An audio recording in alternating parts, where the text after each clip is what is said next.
నమస్తే, welcome to reflection news. ప్రపంచ ఆర్థిక వేదిక WEF పై కెనడా నూతన ప్రధాని మార్క్ కార్నీ సంచలన ప్రసంగం చేశారు. దశాబ్దాలుగా అమెరికా నేతృత్వంలో కొనసాగుతున్న అంతర్జాతీయ వ్యవస్థ ఇక అంతమైందని ఆయన ప్రకటించారు. అగ్రరాజ్యాల ఆధిపత్య పోరులో సామాన్య దేశాలు బలిపశులు కాకుండా తమను తాము రక్షించుకోవాల్సిన సమయం ఆసన్నమైందని ఆయన హెచ్చరించారు. మనం ఇన్నాళ్ళు అంతర్జాతీయ నియమ నిబంధనలు కట్టుబడి ఉన్నామని చెప్పుకున్నాం, కానీ అది పాక్షికంగా ఒక అబద్ధమని కార్నీ పేర్కొన్నారు.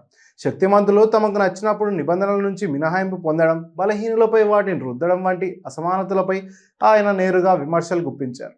ఇన్నాళ్ళు అమెరికా ఆధిపత్యం వల్ల కలిగిన ప్రయోజనాలు ఇప్పుడు కనుమరుగయ్యాయని, పాత వ్యవస్థ మళ్ళీ తిరిగి రాదని స్పష్టం చేశారు. ప్రస్తుత ప్రపంచంలో ఆర్థిక అనుసంధానం అనేది అభివృద్ధికి మార్గం కాకుండా ఒకరిని ఒకరు లొంగ తీసుకునే ఆయుధంగా మారిందని కార్నీ ఆవేదన వ్యక్తం చేశారు.